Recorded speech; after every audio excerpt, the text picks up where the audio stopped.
Hello there, and welcome back to the channel and my little bit of Mexico. So this is another of my little history videos. I looked at the San Patricios a little while ago, actually just after St. Patrick's Day. And I'm going to look at another part of Mexican history. And I know a little about this wonderful country's history. Well, to a degree. Though my knowledge, I would say, is rather lacking in places. I don't know that much. I mean, I know of the Aztecs, the Olmecs, and various others, but I think I really should know that little bit more. When it comes to relatively recent history, that of the mid-20th century and the Second World War, I always had this idea that Mexico was neutral, rather like Switzerland during the war. Well, to a degree, I did know about a squadron. There was a Mexican squadron that flew in the Pacific conflict along with the Americans. But I would say that's as far as my knowledge goes of Mexico and the Second World War. So I did a little bit of Googling and I found some quite interesting stuff. So let me share some of what I found with you. So, as I say, Mexico sent the famous 201st Fighter Squadron to the Philippines to help liberate the Philippines from Japanese occupation and help out the United States. But I didn't realize that there were 300 members of the squadron. That's an incredible number, really. And something I had no idea about was the fact that I'm sure many Mexicans probably didn't realize either, is that many in Mexico actually volunteered to fight for the Allied forces against the Germans and Italians in Europe. That's something I had no idea about. Another thing I didn't really know about was why Mexico sent forces to fight against the Germans. And that was, I think it was 1942, when in the Gulf of Mexico, some German U-boats sank a couple of Mexican oil tankers, the Potrero de Llano and the Faja de Oro. And following that, the president at the time, Manuel Ávila Camacho, declared war against the Axis forces.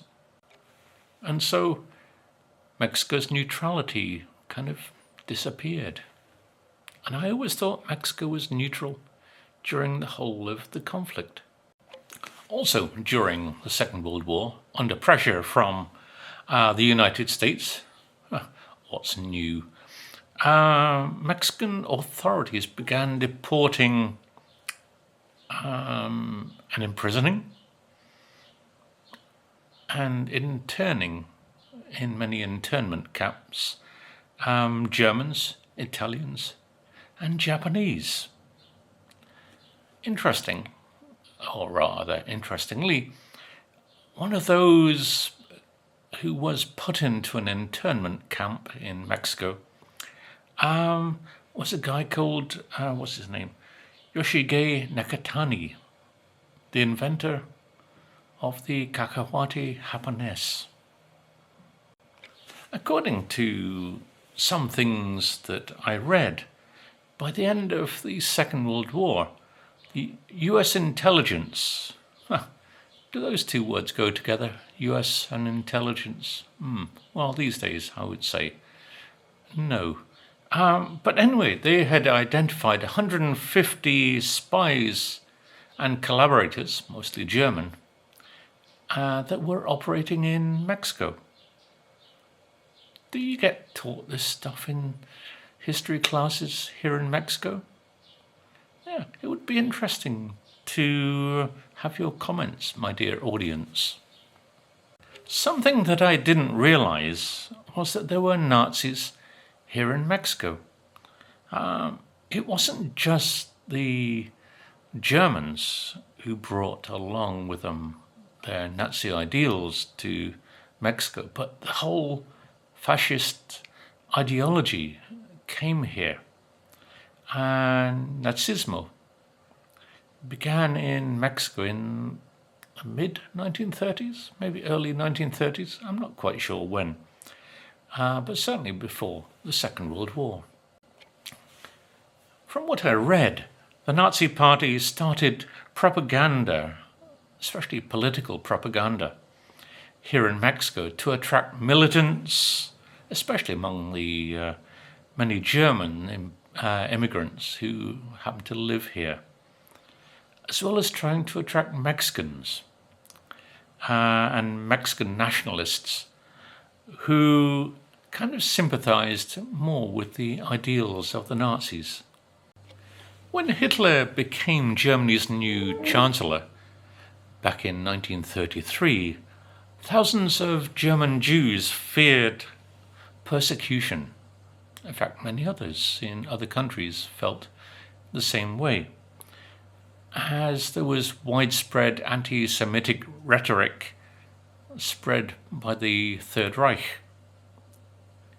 So many of the German Jews and others immigrated to Mexico and were widely accepted and allowed in by Mexico from around, I think it was 1937.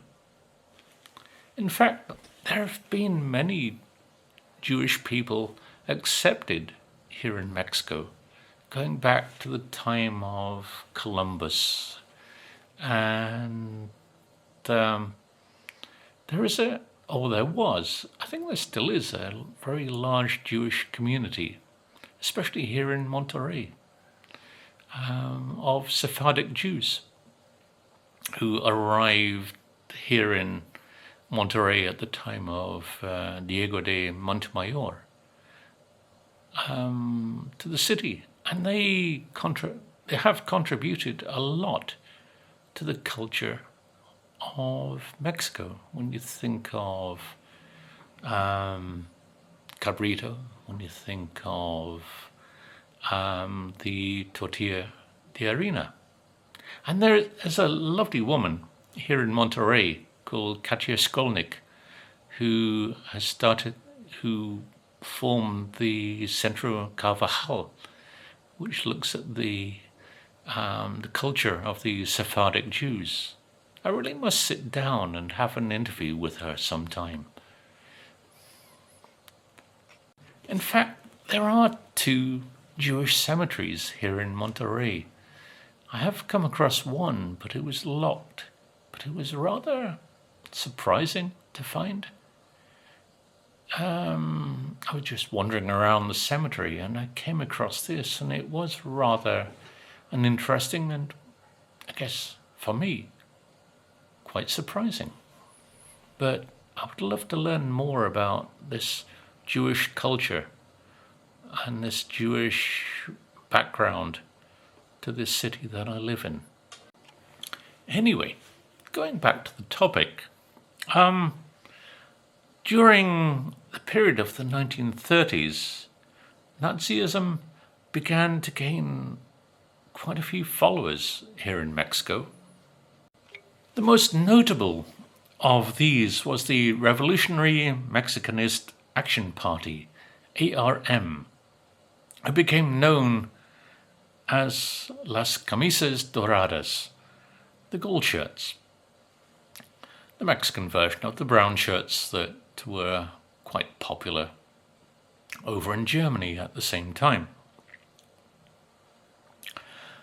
They kind of played an important role in promoting Nazi propaganda and sought the deportation of Jews and calling for boycotts of Jewish businesses, rather like it was in Germany, rather like what was happening in Germany with Kristallnacht.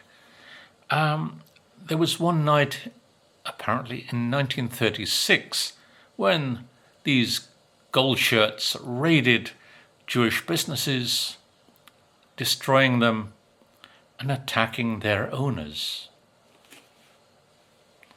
So, why? Why were Jews such a threat? I don't know, especially here in Mexico. This event, if you could call it an event, was known as a pogrom.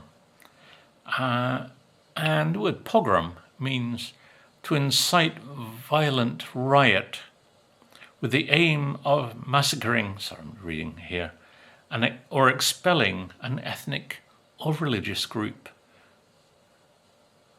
usually applied to attacks on Jews.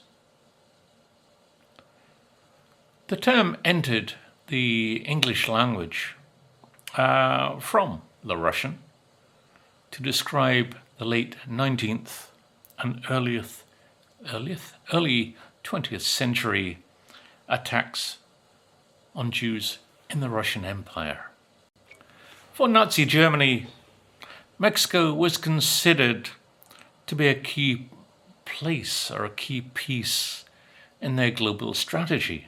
For a start, there was Mexico's proximity to the United States, whose military potential the Nazis really did want to monitor.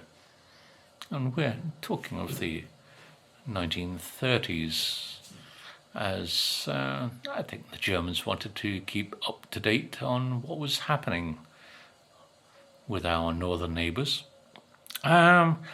And the Nazis wanted to investigate here in Mexico with many listening points or listening posts. So they could monitor the American fleet and, if necessary, use this as a platform for some sabotage. But for the Germans and their war effort, Mexico was important for its raw materials. It had things like aluminum for American viewers, oil, and there were also metals like tungsten and mercury. All of these things would help in the manufacture of weapons and would help in the German war machine. So the Germans would smuggle much of these raw materials from Mexican mines and then take them to uninhabited beaches, wherever, and then be collected by German U-boats. Apparently it was quite an easy thing to do because of the rampant corruption within Mexico's government at the time. Well, that hasn't changed. And not just from the government, but the army as well. Apparently hundreds of tons of raw materials just disappeared, smuggled from the mines to U-boats and back to Germany. They were usually transported by a company called, Southeast Railroad, and they would go to Dos Bocas Bay over in Tabasco. Apparently, Germany's plan was to transform Mexico into the most important center for Nazi espionage here in the Americas. And they employed various strategies like corrupting Mexican military and diplomatic leaders, what's new there. And they would create drug cartels to weaken the United States. So, don't blame Mexico. That was a German thing, and it's still happening. And they would fund national fascist organizations, such as the National Syndicalist Union and the Mexican Revolutionary Action Party. They tried to indoctrinate almost all of Latin America in this way, through broadcasts from the radio station XEW. They even plotted a coup d'etat. Now, Monterrey. Monterrey, up until and during the Second World War, had a kind of hidden history. I mean, I only found out this, as well as Nazism in Mexico, quite recently through some Facebook pages that I subscribe to, like Mexico Antiguo. But apparently, Monterrey was a major espionage center with incredible operations that kind of makes your mind boggle. And to cover up much of what was happening with this espionage and the activities of their spies, German companies provided all of these cells with fictitious jobs in various companies. And it's surprising. Among those companies were Bayer, Agfa, AG Farbern, famous in World War I for producing mustard gas and other things, and even the Swedish-owned Ericsson telephone company. One company that was famous here in Monterrey was Fábricas Apollo, and also Jabones Las Reinera. And from there, from those buildings and from that factory,